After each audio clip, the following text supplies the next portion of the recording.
Ya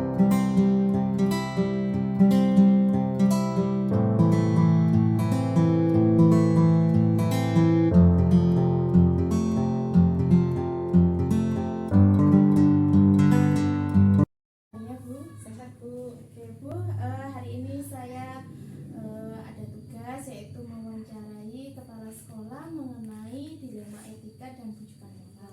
Tentunya Bu Mujio sebagai dulunya guru penggerak sudah paham tentang ini nggih Bu.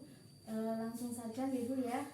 Selama ini bagaimana Ibu dapat mengidentifikasi kasus-kasus yang merupakan dilema etika atau bujukan moral Bu? Iya, Bu Dina. Berdasarkan apa yang telah saya pelajari, saya hanya niteni ya.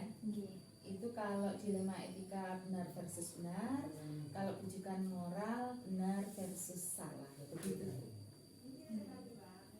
Kemudian bagaimana Ibu bisa menjalankan pengambilan keputusan di sekolah, kemudian terutama untuk kasus-kasus di mana panjenengan ada dua kepentingan yang sama-sama benar atau sama-sama mengandung nilai kebajikan Bu? Iya.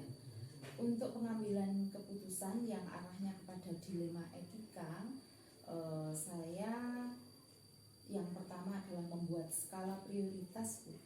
Jadi yang mana yang lebih urgent seperti itu kami pertimbangkan. Yang kedua, kami berkolaborasi dengan rekan sejawat yang ada, para dewan guru kami, untuk kemudian kami cari solusi bersama. Demikian Bu cara mengambil keputusan. Berarti sudah termasuk langkah-langkah atau prosedur ya? Iya, betul. Itu termasuk langkah dan prosedur. Tadi berkoordinasi dulu dengan rekan sejawat. Ya, jadi kami membuat skala prioritasnya dulu.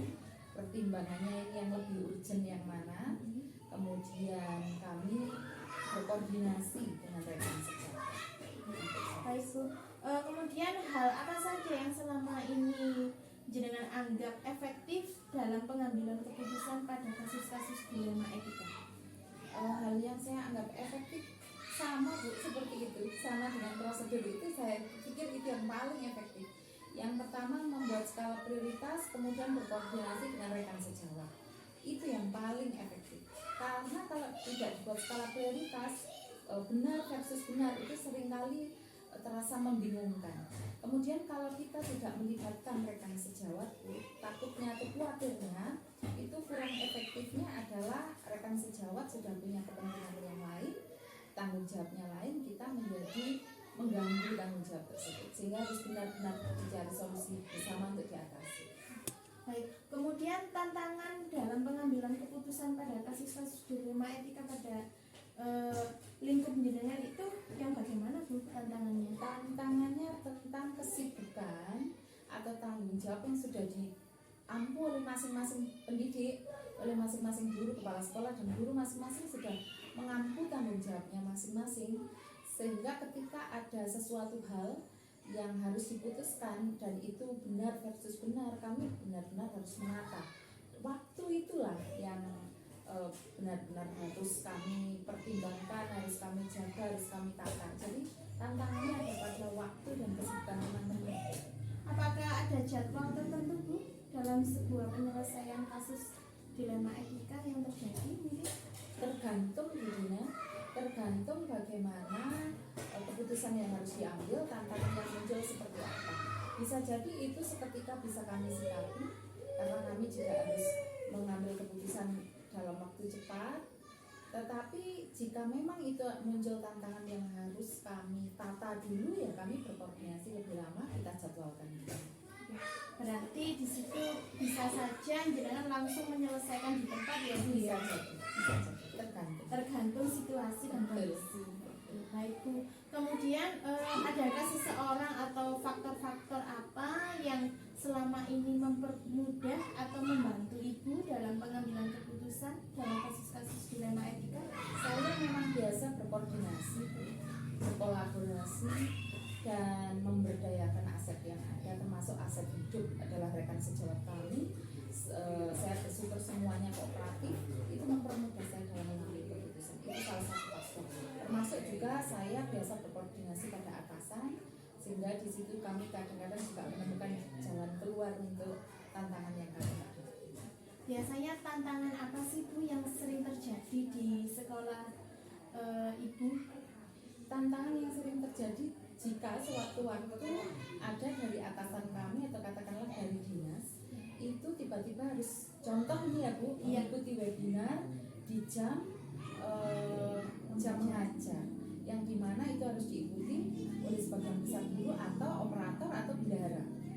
Sementara beliau-beliau ini punya tanggung jawab mengajar di kelas, karena kami jenjang SD tidak ada tenaga administrasi khusus, sehingga itu baru menjadi satu kepentingan, satu kewajiban. Itu yang menjadi dilema etika, bagaimana ini mengaturnya. Sebenarnya begitu Bu. Jadi di waktu yang kami tata, Biasanya mengatur waktunya bagaimana Bu? itu kami mengambil skala prioritasnya dulu, ini sepenting apa, Iya. kemudian bisa kami ikuti bersama, diikuti sebagian besarnya atau sebagian kecilnya atau separuh-separuhnya. Contoh webinar tadi Bu, tentang bendahara, tentang host misal, itu penting. Kemudian ibu bendahara juga harus ke kelas untuk mengajar. Nah itu kami bagi dan kami minta tolong rekan sejawat yang lain. Itu pentingnya kolaborasi untuk mengisi ketika bendahara harus mengikuti webinar, yang itu juga penting untuk kelancaran di lembaga. Begitu, peran pengganti kolaborasi penting. Iya.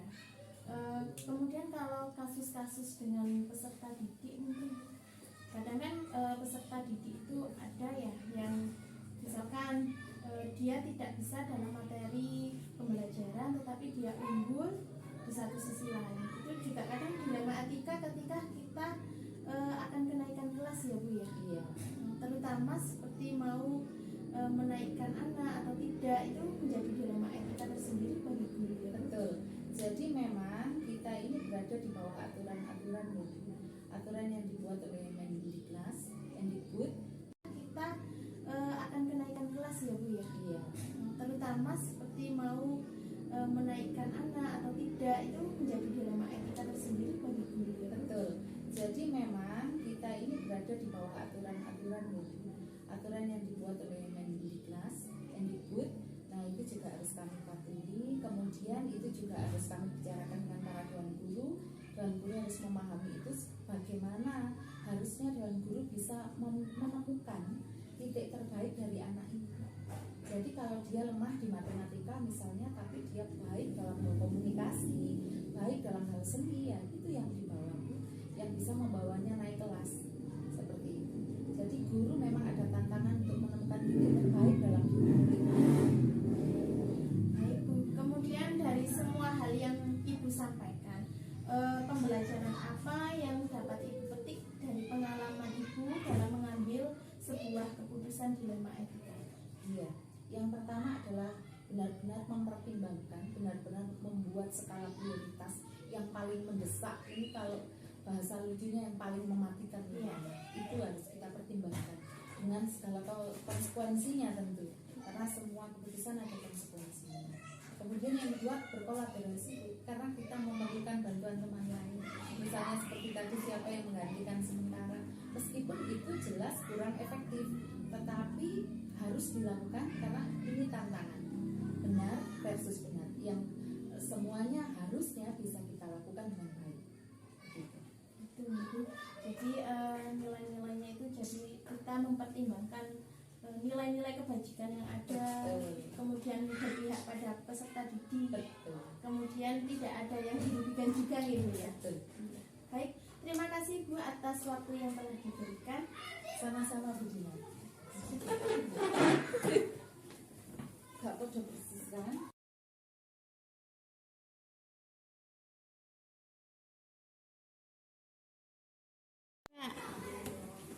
Assalamualaikum Pak Badar, bagaimana kabarnya Pak? Waalaikumsalam warahmatullahi wabarakatuh. Kabar pagi hari ini baik, sehat walafiat. Ibu ada yang perlukan bantu Ibu?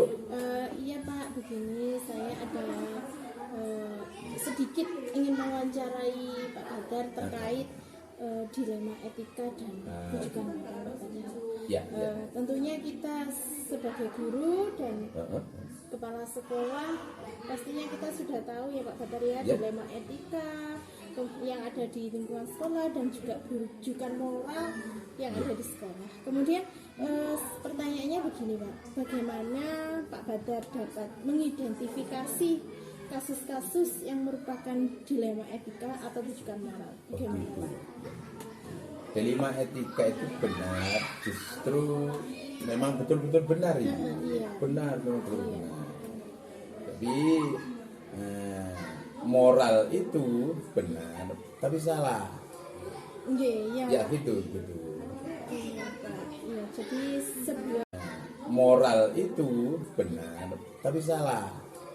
iya. Ya gitu, gitu. Iya, Pak. Iya, jadi sebuah dilema tersendiri ya, Pak. Macam dua memangnya. Iya. Ya. Kemudian selama ini bagaimana Pak Badar menjalankan pengambilan keputusan di sekolah?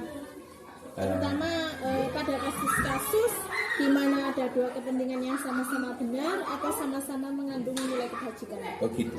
Ya. Maka kami akan membuat skenario yang diantaranya satu tahapan kami akan membuat sebuah skala ibu, sebuah skala prioritas. Yang kedua akan kami mengadakan berkolaborasi dengan solid bersama guru-guru yang lain, khususnya pada guru-guru yang sekiranya di atas kita itu senior ya Pak ya. Oke. Yang ketiga tak kami tinggalkan, akan kami rapatlah atau konsultasi rapat keluarga dengan guru, dengan komite, dan mungkin aset-aset yang lain yang sehubungan dengan profesi di dalam membutuhkan sebuah jembatan. Berarti itu termasuk langkah-langkah dari prosedur seperti yang jenengan lakukan ya Pak? Betul. Melakukan koordinasi, kemudian membuat skala prioritas. Iya betul. Kemudian hal apa saja Pak yang selama ini dianggap efektif dalam pengambilan keputusan? Yaitu saya akan mengutamakan segala prioritas. Akan mengatakan bahwa prioritas itu akan saya utamakan daripada yang lain. Satu, melakukan konsultasi sama yang sangat pandai atau mungkin lebih mulia atau mungkin lebih terpandang di antara kita.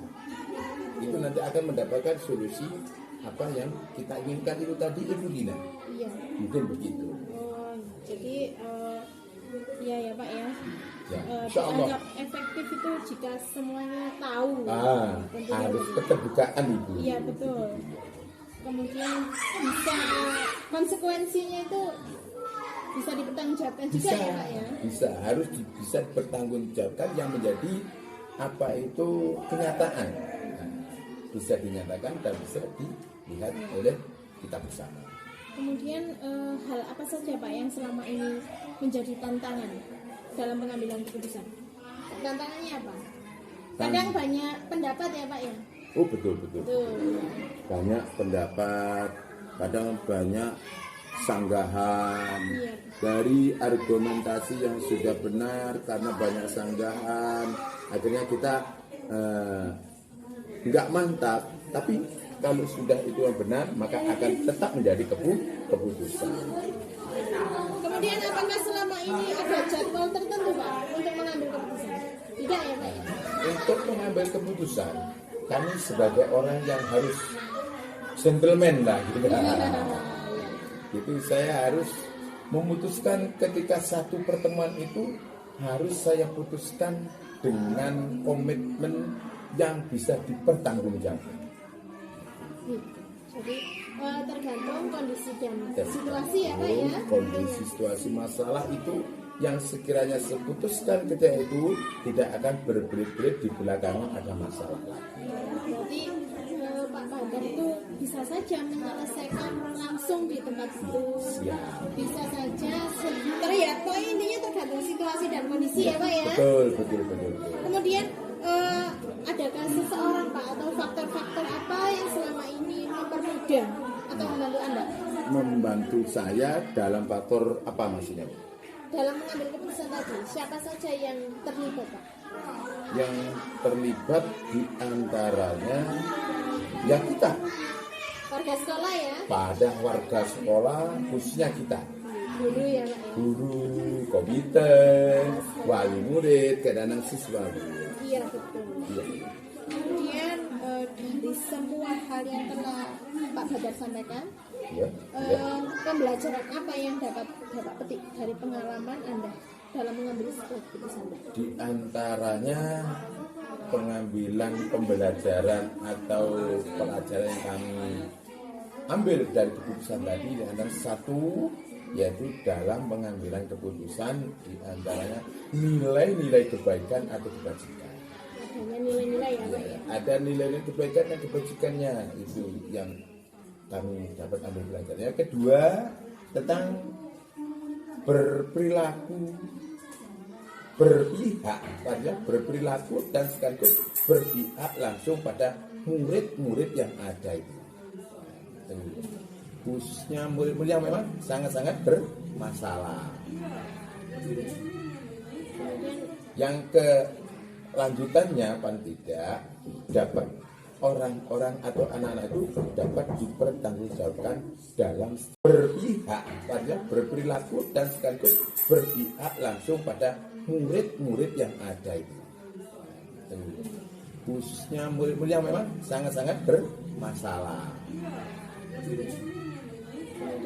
Yang kelanjutannya paling tidak dapat orang-orang atau anak-anak itu dapat dipertanggungjawabkan dalam secara konsekuensi. Iya Pak. Jadi pasti. Jadi setiap pengambilan keputusan itu pasti ada konsekuensi ya Pak. Betul. Ada konsekuensinya. Tanpa itu keputusan nanti bisa tidak bermakna di belakang. Betul. Terima kasih Pak Badar. Oke, semoga bermanfaat Ibu Dina.